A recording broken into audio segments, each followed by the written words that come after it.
नमस्कार, जय हिंद सभी साथियों को, राधे राधे। कैसे हो भाई सारे? एक बार पुनः सब साथियों का स्वागत, सबका अभिनंदन। पहली बात तो कल एक अपने जीके का बड़ा महासागर पढ़ेंगे ठीक दोपहर 1 बजे, उसके लिए आमंत्रित कर देता हूं आप सभी साथियों को। दूसरी बात, जब पहले अपने जो आपके एक की जो परसेंटाइल वाला जो अपने नया नॉर्मलाइजेशन का जो सिस्टम हुआ था उसको लेकर उस वीडियो के नीचे इतने ज्यादा कमेंट थे कि चतुर्थ श्रेणी वाला एक बार आप समझा दीजिएगा। मन में विचार आया कि कई बार विद्यार्थी के क्या हो जाता है कि जब पेपर नजदीक आता है और बोर्ड ऐसे फैसले लेता है कि ये वाला ऐसा करेंगे वैसा करेंगे, तो कहीं ना कहीं विद्यार्थी का मन है वो भटक जाता है। हमारे मन की विचार की जब बात करते हैं तो भाई आप सभी साथियों को मैं बता देता हूं कि इसके अंदर कोई ज्यादा लंबी प्रोसेस नहीं है। इसका फायदा है, इससे पहले रेलवे जैसे एग्जाम है, बैंक जैसे एग्जाम है, उनके अंदर इसी फॉर्मूले को अपनाया जा रहा है। तो आगामी जितने भी पेपर होंगे उसके अंदर इस फॉर्मूले को अपनाया जाएगा, तो इसमें आपके कोई प्रकार की किंतु परंतु नहीं है। तमाम साथी उन विद्यार्थियों तक पहुंचा दीजिएगा जिन विद्यार्थियों चतुर्थ श्रेणी कर्मचारी की तैयारी कर रहे हैं। तो तमाम साथी इस सेशन को लाइक और शेयर कर दीजिएगा। परिवार पर नए हो तो चैनल को सब्सक्राइब करना ना भूलें। पहला सवाल है कि किस पारी में कितने विद्यार्थी होंगे पास। दूसरा सवाल, कैसे होगा अब नॉर्मलाइजेशन, नया जो तरीका आया है हमारे मन में कि क्या लास्ट पारी वालों को भी फायदा होगा। एक सवाल ये भी चल रहा है, हर बार विद्यार्थी क्या सोचता है कि यार लास्ट पारी वाले को फायदा जरूर हो जाएगा, अपने लास्ट में फॉर्म भराएंगे। चतुर्थ श्रेणी जो आपके हाईकोर्ट वाले जो भर्ती थी उसके अंदर बहुत सारे विद्यार्थियों ने अंतिम दिनों का इंतजार करते हुए सोचा कि अंतिम लास्ट में भराएंगे तो अंतिम बार में हमारा लास्ट पारी में हमारा पेपर होगा। साइट नहीं चली, तारीख आगे बढ़ी नहीं, रह गई। इसमें यह चीज लागू नहीं होती कि आप अंतिम बार फॉर्म भराओगे तो आपका अंत में एग्जाम होता है, या पहले भी हो सकता है। इसका फायदा क्या है और उसके अलावा क्या है, 21 परसेंटाइल फॉर्मूला चतुर्थ श्रेणी कर्मचारी में कैसे काम करेगा, उसको लेकर आप सब साथियों को मैं आपको अवगत करवा देता हूं। चलो भाई शुरुआत करते हैं। सबसे पहले आपने ये देख लिया होगा कि जो आपकी राजस्थान कर्मचारी चयन बोर्ड का जो नोटिफिकेशन आया था कि आज दिनांक 25 जुलाई से बोर्ड आगामी नॉर्मलाइजेशन प्रक्रिया यानी आरएसएसबी द्वारा एक से अधिक चरणों में आयोजित करवाने वाली भर्तियों में 21 परसेंटाइल फॉर्मूला लागू किया जाएगा, जो कि समय समय पर बोर्ड द्वारा अधिसूचित किया जाएगा। जेल प्रेरी 2024 में भी एक से अधिक चरणों में करवाया गया था, इसलिए इसमें भी नॉर्मलाइजेशन इसी तरीके से होगा। अब आप समझ लेना, आप वाला तो समझाया हुआ जेल प्रेरी वालों को, तो पहले वाला वीडियो देख लेना, लाइव के अंदर ही पड़ा हुआ आपको मिल जाएगा। अब आप आराम से समझो इस बात को कि आपका एग्जाम है 19 से 21 सितंबर तक आपका एग्जाम है चतुर्थ श्रेणी कर्मचारी वालों का। डाटा अब विड्रॉ के फॉर्म भी हुए हैं, तो हो सकता है मैंने अनुमानित बताए आप सबको। ये बात ध्यान रखना कि आपको मान लो कितनी पारी में होगी आपकी परीक्षा है, वो 6 पारी में आपका एग्जाम होगा। अब 6 पारी में जब आपका एग्जाम होगा, मान लो कितने विद्यार्थी बैठ रहे हैं, टोटल 24 लाख विद्यार्थी इसके अंदर शामिल हो रहे हैं, ठीक है। उसके बाद में कितनी पारियों में पेपर होगा, तो 6 पारियों में पेपर होगा, तो 24 लाख बटा 6 यानी कि एक पारी के अंदर कितने विद्यार्थी बैठेंगे, 6 लाख विद्यार्थी वो एक पारी के अंदर पेपर देंगे। इसमें जो पदों की संख्या है वो 53,749 लगभग 54,000 है, इतने ही पद हैं। या फिर इसके अंदर बाद में जो बढ़ाए गए थे पद हो सकता है ज्यादा भी हो, मैंने देखो सीधा सा आंकड़ा लिया था कि मैंने कहा पद कितने हैं, अब एग्जैक्ट तो याद नहीं रहता, लेकिन जितने भी है मान लो 54,000 भी पद होंगे, तो 53,749 पद है मान लो। 6 पारी के अंदर आपका पेपर है। कहीं कल को आप कमेंट करो कि आपको पद का नहीं ध्यान, 54,000 कुछ हो चुके हैं, तो आप देख लेना एक बार के लिए। मैंने गूगल से आंकड़ा किया कि भाई कितने पद हैं टोटल, तो वो निकाल कर आपको बता दिया कि 53,749 पद है। 6 पारी के अंदर आपकी क्या होगी, परीक्षा होगी, मतलब 8,958 विद्यार्थी एक पारी से चयन होगा। मतलब 6 की 6 जो पारी है उन 6 पारियों में समान विद्यार्थियों का चयन किया जाएगा, मतलब 8,958 विद्यार्थी एक पारी में चयन होगा। अब आपके मन में विचार आया कि मान लो सर, अब आपका सवाल बनता है, जो सवाल आपके कमेंट में मैंने देखे, सवाल ये आया कि 6 लाख विद्यार्थी तो एक पारी में बैठेंगे, लेकिन मान लो एक पारी के अंदर 1 लाख विद्यार्थी उपस्थित अनुपस्थित हो गए, तो 5 लाख बैठे तो गुरुजी ये तो घाटा है। वो तो देखो किस्मत पर निर्भर करता है कि किस पारी के अंदर कितने विद्यार्थी बैठते हैं।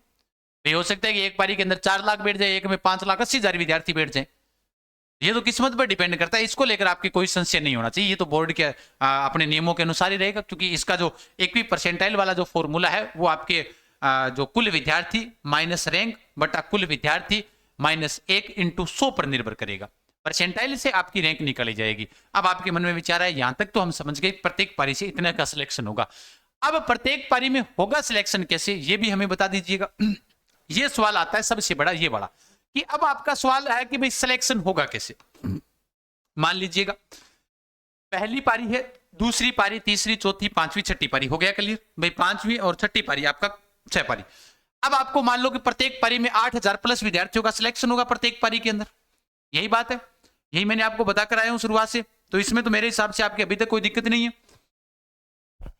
अब देखो यहां पर जो टॉपर है, मान लो पहली पारी के अंदर जो टॉपर आया 74 नंबर लेकर आया, 100 का मानकर चलो आप, हालांकि आपका एग्जाम है वो आपके 200 अंक का है, 120% आएंगे, लेकिन मैं कह रहा हूं कि 100 का मानकर चलो, आप आराम से समझ जाओगे। 120 वाला समझाऊंगा तो जमेला समझ में नहीं आएगा। आप मान लो पहले टॉपर की पहली पारी में 74, सेकंड के 73 थे और इसके 72 थे, या फिर मान लो 73 पॉइंट कुछ, 72 पॉइंट कुछ, जैसा भी मानो आपकी इच्छा है। दूसरी पारी वाले के अंदर टॉपर के 64 है, फिर इनका 63, थर्ड का 62, तीसरी पारी आ रहा 81, 80, 79, चौथी पारी आ रहा 54, 53, 52, पांचवी पारी आ रहा टॉपर का 40 है, फिर एक का 39 है, फिर 38 है, छठी पारी आ रहा 91, 80 है, 89 है। सर इसमें सिलेक्शन किसका होगा? तीनों का सिलेक्शन होगा हर पारी में जो भी। अब आपके ये सिस्टम नहीं रहा कि इस 40 वाले को क्या किया जाए कि 40 वाले के नंबर बढ़ा दें, 91 वाले का घटा दें, नहीं, जो टॉपर है ये वाला ये लगेगा। अब इनकी सर रैंक कैसे निकालेंगे? लास्ट में, लास्ट में पहली रैंक पर 6 विद्यार्थी बैठेंगे, क्योंकि आपका कितनी पारियों में पेपर हो रहा है? 6 पारियों में पेपर हो रहा है, तो पहली रैंक के ऊपर कितने विद्यार्थी बैठेंगे? 6 विद्यार्थी बैठेंगे, जो आपके हर पारी के टॉपर हैं। इस पारी के अंदर जो भी जितने भी विद्यार्थी शामिल होंगे वो सारे के सारे 8000 तक, जितने भी विद्यार्थी आपको मैंने बताया कि एक पारी से इतने लगेंगे, उतने तक लेकर आएंगे, उतने से। अब आपकी ये मायने नहीं रखता कि आपके नंबर 40 आए हैं या आपके 91 नंबर आए हैं। कहने का मतलब अगर एक पारी में टॉपर 91 का है तो वो भी लगेगा, एक पारी में टॉपर 40 का है वो भी लगेगा। कहने का मतलब ये है कि प्रत्येक पारी में जो टॉपर होगा उसकी फर्स्ट रैंक होगी, इसकी दो नंबर पर होगा उसकी सेकंड रैंक होगी, 3 नंबर पर होगा उसकी थर्ड रैंक होगी। ठीक है, ये बड़ा है। अब आगे की ओर चर्चा करते हैं, आगे वाला और फॉर्मूला समझा देता हूं थोड़ा सा। यहां तक तो क्लियर हो गया मेरे हिसाब से, क्योंकि विद्यार्थियों की लगभग सोच यही रहती है और कई अपवाद आते भी रहते हैं कमेंट में भौंकने के लिए, मैं आपको बता देता हूं, है ना। मैंने जो पहले वाला जो परसेंटाइल वाला फॉर्मूला पहले ढंग से समझाया, शायद सबसे पहले आकर मैंने बताया था वो वाला। अब उसके ऊपर नीचे आकर प्रतिक्रिया करते नहीं ऐसे नहीं होता, इसमें फायदा इसमें घाटा है, तो मैंने जो बता दिया फायदा घाटा मेरे को थोड़ी देखना है, मेरे बोर्ड ने क्या फैसला लिया वो बताने का मेरा कर्तव्य बनता है। अब आप आगे देखिएगा, आगे देखते हैं। उससे पहले चतुर्थ श्रेणी कर्मचारी का जो अंतिम अपना रिवीजन बेंच है, एमसीक्यू बेंच, मात्र 99 के अंदर उड़ान एजुकेशन ऐप के ऊपर शुरू है। हजारों विद्यार्थियों ने इस एडमिशन इसके अंदर लिया है। शुरुआत में हमने सिर्फ 200 विद्यार्थियों के लिए क्लास का भी 200 विद्यार्थियों के लिए 99 रखेंगे, 2 घंटे के अंदर 700 प्लस एडमिशन हो गए थे, इसलिए इसको आगे भी बढ़ा दिया था। तो आप तमाम साथी अगर तैयारी करना चाहते हो तो मात्र 99 रुपए में सभी सारा टॉपिक आपको इसमें करवाए जाएंगे, एमसीक्यू बेंच के साथ में और थ्योरी के साथ में करवाए जाएंगे। ये वाला 45 दिनों की रणनीति इसी में रहने वाली है, यानी प्रत्येक विषय के 45 टॉपिक है नहीं, 4 दिन बीच में छुट्टी मान लो, 40 दिन क्लास लगेगी, सारा रिविजन हो जाएगा। उसके अलावा वन शॉट बुक के लिए आपको अगर 50 क्वेश्चन पक्के करने हैं, यानी इतिहास कला संस्कृति के 20, ज्योग्राफी के 20 और राजस्थान की राज्य व्यवस्था के साथ भारत के संविधान की 10 क्वेश्चन, अगर ये 50 क्वेश्चन भी अगर आपको पक्के करने हैं तो आपके नजदीक की बुक स्टोर से आप वन शॉट बुक ले सकते हैं। अगर आप घर बैठे मंगवाना चाहते हो तो उड़ान एजुकेशन ऐप से ऑर्डर कर सकते हो, ऑफर इसका चल रहा है, कल भी इसका ऑफर रहेगा। ठीक है, अब आगे की ओर चर्चा करते हैं। परसेंटाइल जो फॉर्मूला होता है वो क्या होता है? देखो इसमें लिखा हुआ है कि percentile rank can also be calculated approximately S, यानी कि कहने का मतलब परसेंटाइल की जो रैंक निकलती है, परसेंटाइल का मतलब प्रतिशत से नहीं है, ये फॉर्मूला है। परसेंटाइल रैंक अलग निकलती है, कैसे निकलेगी? मान लो कुल विद्यार्थी कितने बैठे, 6 लाख विद्यार्थी बैठे, कितने विद्यार्थी बैठे, 6 लाख विद्यार्थी बैठे, माइनस में से आप फर्स्ट रैंक पर आए थे 1 कर दिया, कुल विद्यार्थी मतलब 6 लाख थे, और माइनस में क्या करोगे, 1 करोगे, इंटू 100 करोगे, तो आपका उत्तर आएगा 5,99,999, ऐसे कर आपका उत्तर आ जाएगा।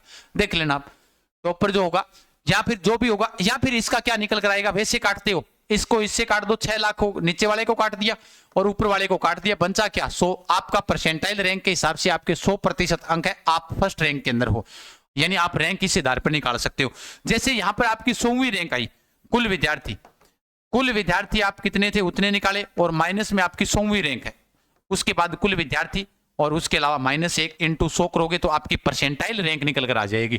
कहने का मतलब 8000 विद्यार्थी तो प्रत्येक पारी में लिए जाएंगे। ठीक है, अगर आप अपनी रैंक देखोगे परसेंटाइल के आधार पर तो उसके आधार पर जो देखने का तरीका वो यही होगा। टोटल बात यही है कि भाई मोटी मोटी बात करें तो भैया अगर वैसे घटा तो 6 लाख -1 इंटू 100 बटा ये करोगे तो 5,99,999। ये रैंक आपकी कहां से है? ये नीचे से आपकी रैंक है। टोटल 6 लाख थे, आप ऊपर ऊपर क्या बैठे हो, टॉप पर बैठे हो। ये रैंक नहीं है 5,99,999, 5,99,999, ये रैंक आपकी नीचे से है। यानी नीचे आपके नीचे कितने हैं 5,99,999। आप फर्स्ट रैंक पर बैठे हो, आप काटाबाटी कर लेना। मेरा तो मैथ क्या है थोड़ा कमजोर है, ठीक है, मेरे हिसाब से आप समझ गए होंगे। तो प्रत्येक पारी के अंदर ध्यान रख लेना जो भी होगा फर्स्ट सेकंड थर्ड उनको सबको लिया जाएगा और प्रत्येक पारी के अंदर कितने विद्यार्थियों का चयन किया जाएगा, आपके 8,958 विद्यार्थियों का चयन किया जाएगा। अब मस्त तरीके से पढ़े, आपके कोई किंतु नहीं कोई परंतु नहीं। अब आपके हजारों सवाल होंगे, इस पारी में कम बैठ के तो हमारा फायदा, वो तो उस पारी का जाने, वो भाग्य आपका, ये कोई जरूरी नहीं होता कम ज्यादा बैठे, है ना। ये आपका सवाल था जो सबसे बेहतर सवाल लगा मेरे को, ये मैंने बता दिया। अगर फिर भी आपके कोई आगे के सवाल आते हैं तो मैं आपको जरूर बताऊंगा, कमेंट बॉक्स के अंदर आप बता सकते हो। बाकी मैं उसके ऊपर एक अलग से वीडियो बनाकर आपके लिए समय रहते हुए अवेलेबल करवा दूंगा। ये 10 मिनट का वीडियो मेरे हिसाब से आप बेहतर तरीके से समझ जाओगे, ठीक है। बिल्कुल, तो प्रत्येक पारी में लगेंगे, ऐसा नहीं है कि एक ही पारी में सिलेक्शन होगा। बाकी इसका फायदा उठाए, 99 वाला एमसीक्यू बैच ज्वाइन कर सकते हो। कोई भी समस्या है हमारे हेल्पलाइन नंबर 9636325227 के ऊपर कॉल कर सकते हो, ठीक है। ओके, आज के लिए इतना ही, धन्यवाद, खमा गणी, जय जय राजस्थान, राम राम सा, जय हिंद, जय भारत। ओके, और अधिक जानकारी के लिए Telegram channel GK Gajanan sir पर बने रहें, जहां पर आपको समय समय पर सारी जानकारियां दे देंगे। ओके।